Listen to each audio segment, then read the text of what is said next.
شیطان اس نے اللہ کے حضور قسم کھائی کہ میں تیرے بندوں کو تیرے تک نہیں آنے دوں گا، ان کے دائیں سے آؤں گا، ان کے بائیں سے آؤں گا، آگے سے آؤں گا، پیچھے سے آؤں گا، چاروں طرف سے حملہ۔ کدھر بھاگیں گے؟ ظالم دو راستے بھول گیا، اوپر والا اور نیچے والا۔ جب بندہ دعا کے لیے ہاتھ اٹھاتا ہے یا سر سجدے میں رکھ دیتا ہے، شیطان کچھ بھی نہیں کرتا۔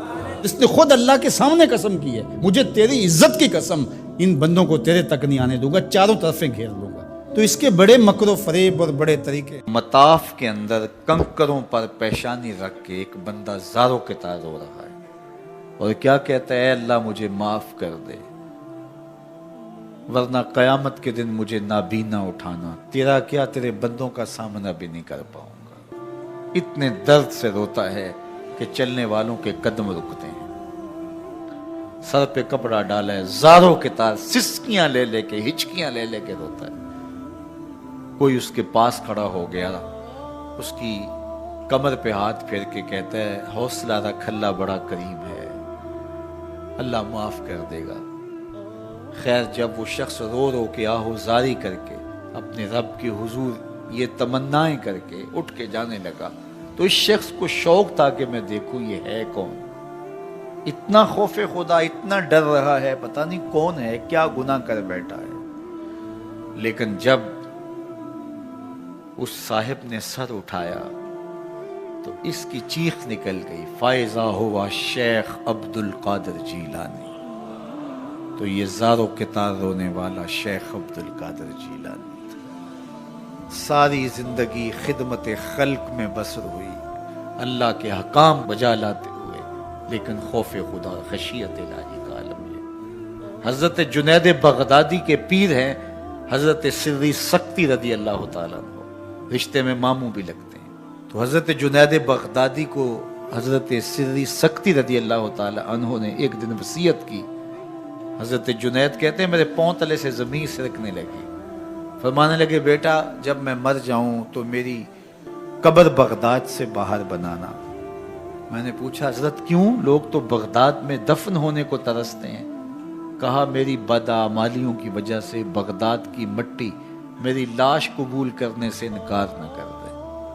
الذین یبیتون لربہم سجدا وقیاما، یہ وہ لوگ ہیں جو اپنی راتیں سجدے میں اور قیام میں بسر کرتے ہیں۔ ہم تو 4 نمازیں تسلسل سے پڑھ لیں تو بے نمازیوں کو حقیر سمجھنے لگ جائیں، لیکن یہ کیا ہے، زندگی ذکر و فکر میں گزرتی ہے، سجدہ و قیام میں راتیں بسر ہوتی ہیں، لیکن عرض کیا کرتے ہیں، مالک ہم سے جہنم کا عذاب پھیر دے۔ آؤ میں اور آپ اپنے گریبان میں جھانکیں، اپنے من میں اتریں۔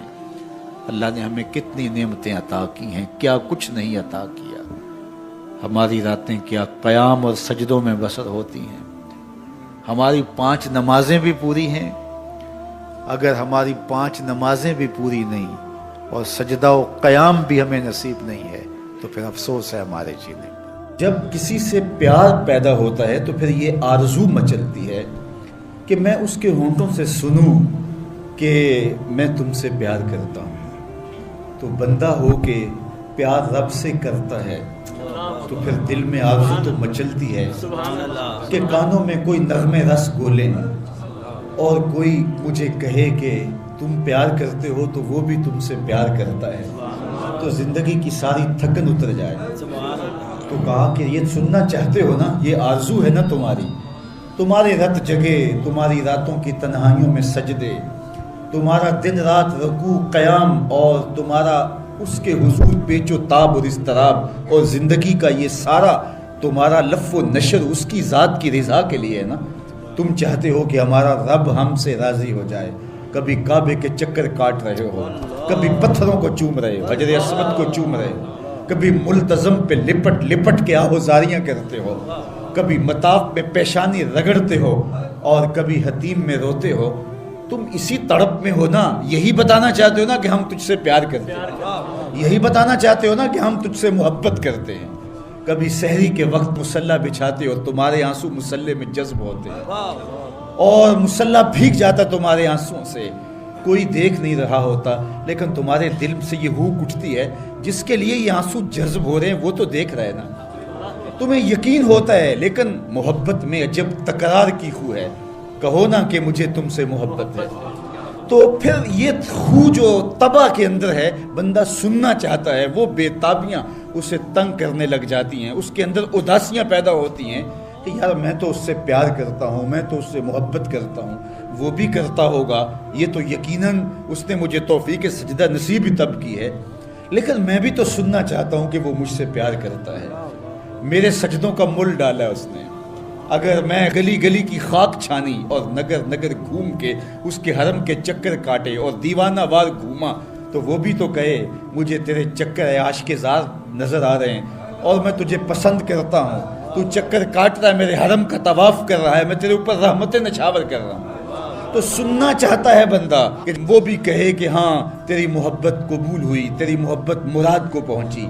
تو آواز آئی تم یہ چاہتے ہو نا کہ وہ بھی تم سے محبت کا اظہار کرے اور اعلان کرے اور اس کی محبت کا تمہیں یقین تو ہے لیکن وہ مزید جو ہے وہ اذعان و یقین کے سانچے میں ڈھل جائے، تو کہا کہ یہ اگر تم چاہتے ہو تو تم ایک طریقہ بتاتا ہوں، تم محبت کا جواب چاہتے ہو، تم ان سجدوں کا جواب چاہتے ہو، تم طواف اور ان چکروں کا جواب چاہتے ہو، تو تمہیں بتاتا ہوں میرے رسول کی چوکھٹ پہ آؤ اور ان کی اتباع کرو، ان کی اتباع کرو۔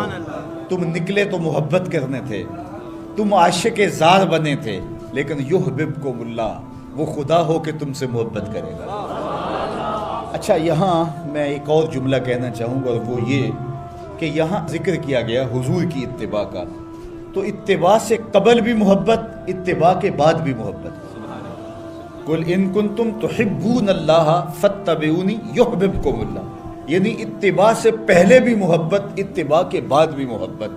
تو کوئی اتباع لالچ میں بھی ہوتی ہے، کسی غرض میں بھی ہوتی ہے کہ میں اس کی بات مانوں تو مجھے یہ ملے گا، لیکن کہا کہ تم نے میرے رسول کی اتباع ایسی کرنی ہے جس کے آگے بھی محبت ہو، جس کے پیچھے بھی محبت۔ جب تم محبت کے دائرے میں رہ کے اتباع اور فرما برداری اور انقیاد اور اطاعت کے زمرے میں آ جاؤ گے تو پھر تم تو نکلے تھے رب سے پیار کرنے کے لیے، لیکن وہ رب ہو کے خود کہتا ہے میں اب تم سے پیار کرتا ہوں، اور درمیان میں اتباع میرے حضور کی آئی۔ یہ مائک جس کمپنی نے بنایا ہے، جب ہم مارکیٹ سے خرید کے لائے تھے تو اس کے ساتھ ایک چھوٹی سی بک بھی آئی تھی جس میں یہ بتایا گیا تھا کہ اس کو ہم نے استعمال کیسے کرنا ہے،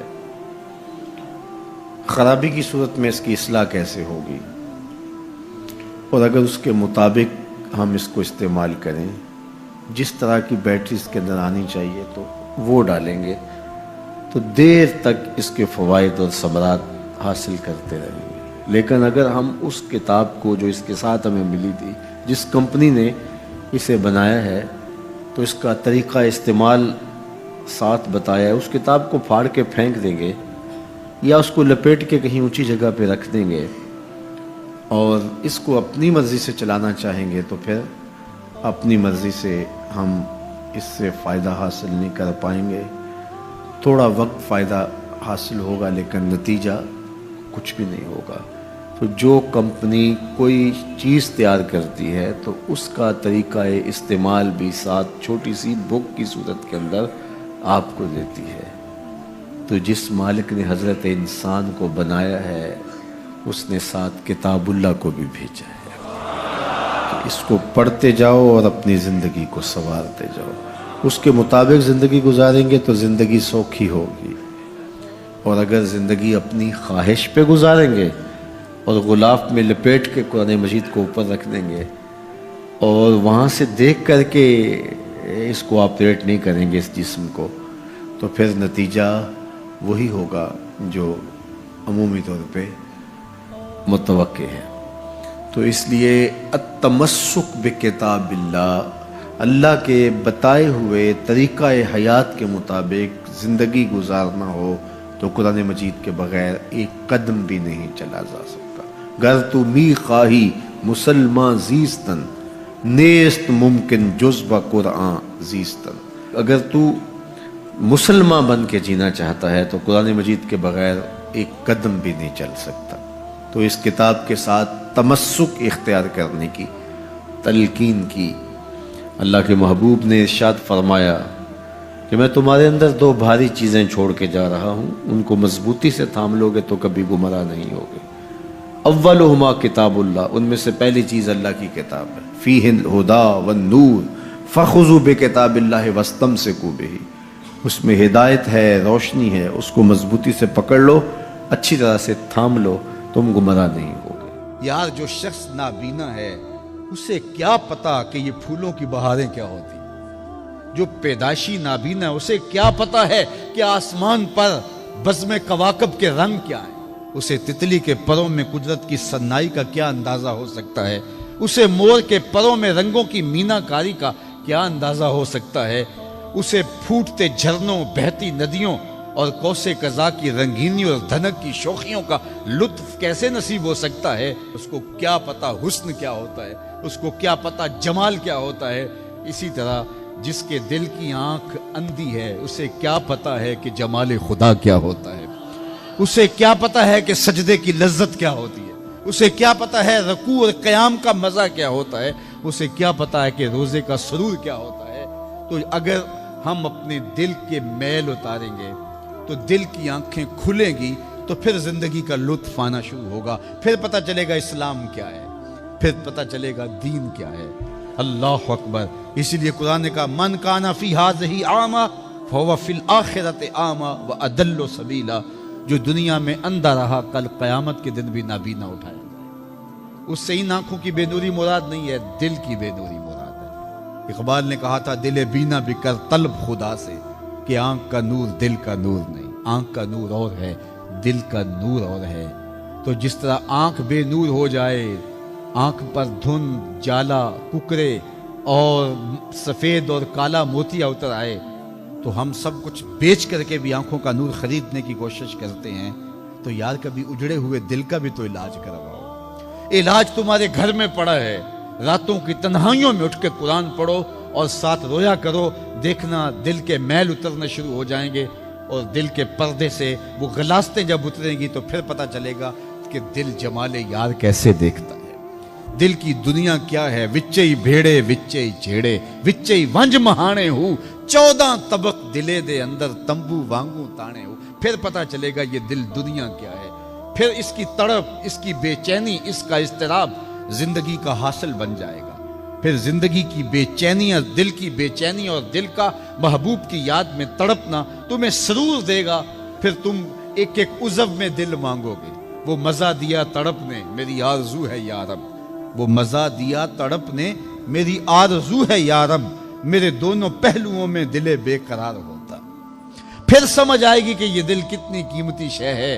اللہ نے بدن میں آنکھیں بھی دو رکھی ہیں، کان بھی دو رکھے ہیں، ہاتھ اور پاؤں بھی دو رکھے ہیں، لیکن دل ایک ہی رکھا ہے، اور دل عرش اللہ ہے، اللہ کا عرش ہے۔ پھر پتہ چلے گا۔ تو آئیے دل سے زنگ اتاریں، میل اتاریں، دل مصفا ہو، دل خوبصورت بن جائے، پھر دل کی کشکول پھیلا کے پھر عرض کریں ہر تمنا دل سے رخصت ہو گئی، اب تو آجا، اب تو خلوت ہو گئی۔ لیکن یہ میل کچیل سے ہٹا ہوا ہوگا تو گندی جگہوں پہ محبوب تو نہیں آتے ہیں۔ تو حسد، حقد، کینے، بغض، نفرتیں یہ ہم پالے رکھتے ہیں، اپنی زندگی کو ہم نے خود بوجھل بنایا ہوا ہے۔ میاں حسد کرنے سے محسود کا کیا ہوگا؟ ہم اپنے آپ کو تلخی میں مبتلا کیے ہوئے ہیں۔ بغض رکھنے سے مبغوض کا کیا ہوگا؟ ہم اپنے آپ کو بوجھ میں مبتلا کیے ہوئے۔ تو اپنے دل سے یہ سارے بوجھ اتار کر کے جب دل کو مصفا اور مزکا کریں گے تو پھر دیکھیے کہ دل کے آئینے میں کیسے جمال یار دکھائی دیتا ہے۔ تو اس دل کی اصلاح ہوگی کثرت کے ساتھ قرآن مجید کی تلاوت کرنے سے۔ تو راتوں کی تنہائیوں میں اٹھ کے قرآن پڑھو، دیکھنا کہ کیسے دل کے زنگ اترتے ہیں۔ بعض لوگ بڑی عجیب خبر سناتے ہیں، میاں تمہیں کیسے پتا؟ وہ کہتا ہے میں رات اچانک نیند نہیں آ رہی تھی تو ایک چینل کھولا تو اس میں یہ خبر چل رہی تھی۔ تو میں نے کہا تجھے نیند نہیں آ رہی تھی، تو نے چینل کھولا، کاش تو قرآن کھول کے بیٹھ جاتا، تجھے وہ دکھائی دیتا کہ تیرا اندر تیرا باہر روشن ہو جاتا۔ تو راتوں کی تنہائیوں میں اٹھ کے قرآن مجید پڑھنے کا مزاج پیدا کریں، اپنی صبح کا آغاز قرآن مجید کی تلاوت سے کریں، اپنے دن کو سمیٹیں، سونے کی تیاری کریں، سورہ ملک سے اپنے معاملات کو سمیٹیں۔ یہ چند دن کر کے دیکھ لیں۔ اور اگر آپ کو معاشی مسائل ہیں، مشکلات ہیں، تو سورہ واقعہ اس کے لیے اکسیر ہے۔ صرف 3 رکوع ہیں، اتنی اکسیر کہ جس کی زندگی میں سورہ واقعہ آ گئی وہ مشکلات میں مبتلا نہیں ہوتا، اللہ اس کے لیے رزق کے دروازے کھول دے۔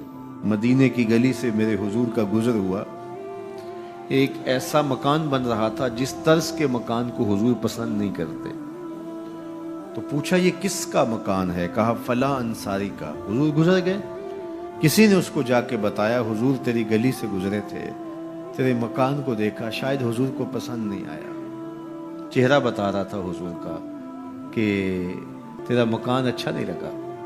انہوں نے کدال لیا اور مکان زمین کے برابر کر دیا۔ چند دن کے بعد حضور کا پھر گزر ہوا تو دیکھا کہ مٹی کا ڈھیر پڑا ہوا ہے، ملبہ پڑا ہوا ہے۔ کہا اس شخص کو بلاؤ، بلایا گیا، کہا میں گزرا تھا، تیرا مکان بن رہا تھا، اب مٹی کا ڈھیر پڑا ہے۔ حضور میں نے گرا دیا۔ فرمایا کیوں؟ عرض کی سنا تھا آپ کو پسند نہیں، سنا تھا آپ کو پسند نہیں۔ میں اور آپ اپنے اندر اترے اور دیکھیں ہمارا کیا کیا حضور کو پسند۔ محمد دی زیارت محمد دے رنگ وچ اے ٹھگ بازیاں جانے پیارا محمد صلی اللہ علیہ وسلم۔ جب ان کے ہوئے تو پھر اپنی خواہش رہی کہاں؟ اپنی رضا کو محبوب کی رضا میں فنا کر دینے کا نام ہی تو محبت ہے۔ تیرے ہندیاں سندیاں محبوبہ میں کافر ہواں جے میں ہواں، اپنی نفی کرنے کا نام ہی تو محبت ہے۔ لیکن میں اپنی خواہشات کا پتلا ہوں اور عاشق رسول بھی ہوں، کیسی عجیب کہانی ہے۔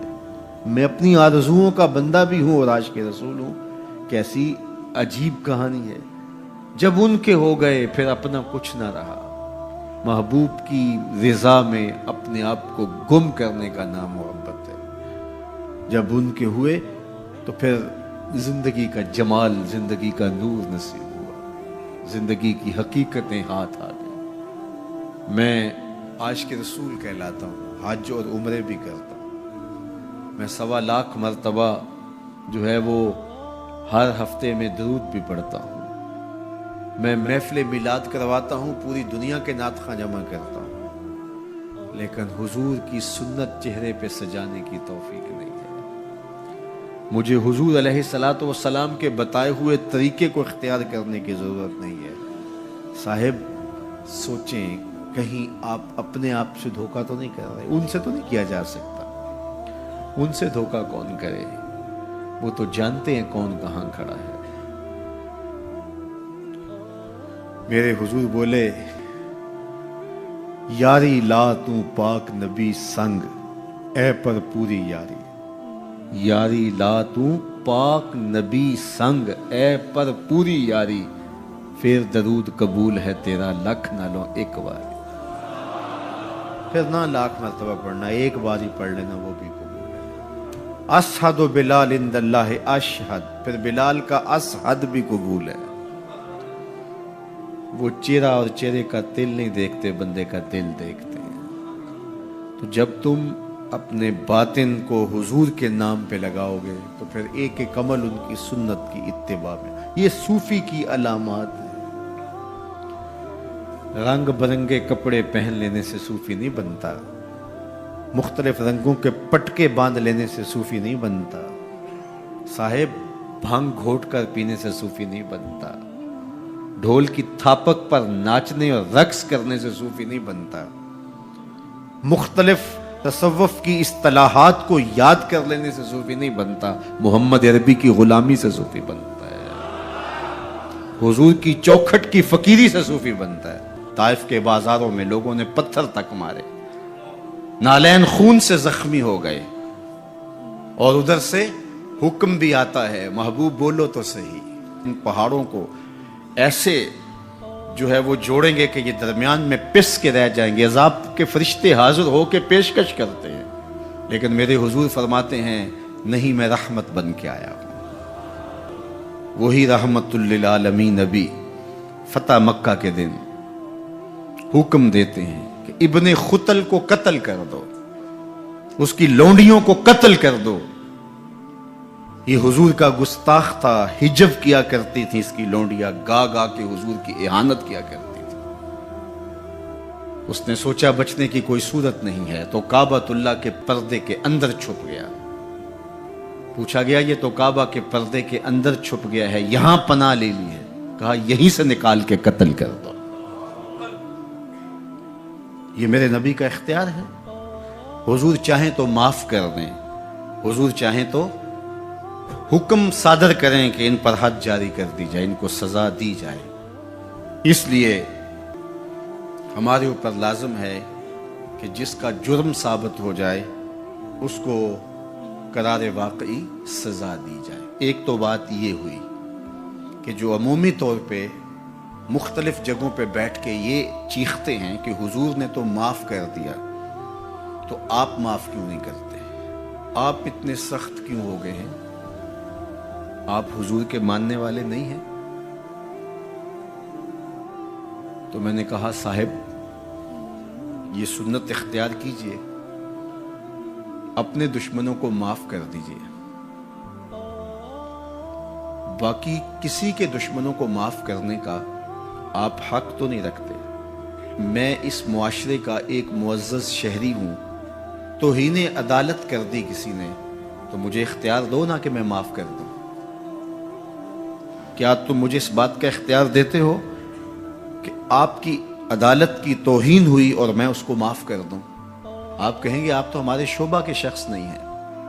اچھا پاکستان کے سارے وکیل جمع ہو جائیں اور وہ کہیں کہ چلو اس کو ہم معاف کر دیتے ہیں, تو کیا تم تمام وکلاء کو اس بات کا حق دیتے ہو کہ وہ عدالت عظمیٰ کی توہین معاف کر دیں؟ یار جب توہین عدالت کی معافی آپ نے میرے اختیار میں نہیں دی تو رسول اللہ کی اہانت کی معافی کسی نے تمہارے اختیار میں بھی نہیں دی. یہ بات اچھی طرح سن لو, یہ بات اچھی طرح سمجھ لو کہ یہ تمہارا اختیار نہیں ہے, یہ صرف رسول اللہ کا اختیار ہے. حضور کے اختیار میں تم کون ہوتے ہو تصرف کرنے والے؟ وہ معاف کریں ان کی مرضی, وہ نہ کریں ان کی مرضی. تو پہلی بات یہ ہوئی کہ حضور علیہ الصلوۃ والسلام کا اہانت کرنے والا شخص وہ واجب القتل ہے, اس کی سزا موت ہے. اور یہ قرآن کا آئین ہے, یہ احادیث سے ثابت شدہ نتیجہ ہے. پاکستان کا آئین, پاکستان کا دستور یہ بتاتا ہے, 295C میں بھی ساری بحث کے بعد یہ قانون بنا تھا کہ جو شخص حضور کی اہانت کرے وہ واجب القتل ہے, اس کو سزائے موت دی جائے گی, اس کو پھانسی پہ چڑھایا جائے گا. جب پاکستان کا آئین بنا ہے, پاکستان کا قانون بنا, پھر کیوں بنایا ہے اگر اس قانون کو نافذ نہیں کرنا؟ اب تک پاکستان کے اس قانون کو عملی طور پہ کسی پر بھی نافذ نہیں کیا گیا. جب سے یہ قانون بنا ہے یہ قانون کی حد تک ہے اور غیر مؤثر ہے. اور یہاں سزائے موت ہوئی بھی تو پاکستان کی اعلیٰ عدالت نے اس کا جس اجلت میں فیصلہ کیا وہ آپ کے سامنے ہے. اس فیصلے نے امت مسلمہ کو دکھی بھی کیا ہے, مضطرب بھی کیا ہے, عدالتوں سے لوگوں کا اعتماد بھی اٹھ گیا ہے. اور دوسری بات,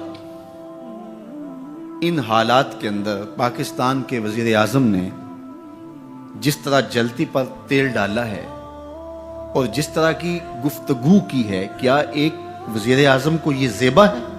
رعایا اولاد کی طرح ہوتی ہے. اس تقریر نے جلتی پر تیل کا کام کیا. تیسری بات میں آپ سے یہ کہنا چاہوں گا کہ اس وقت ہم پراکسی وار میں ہیں.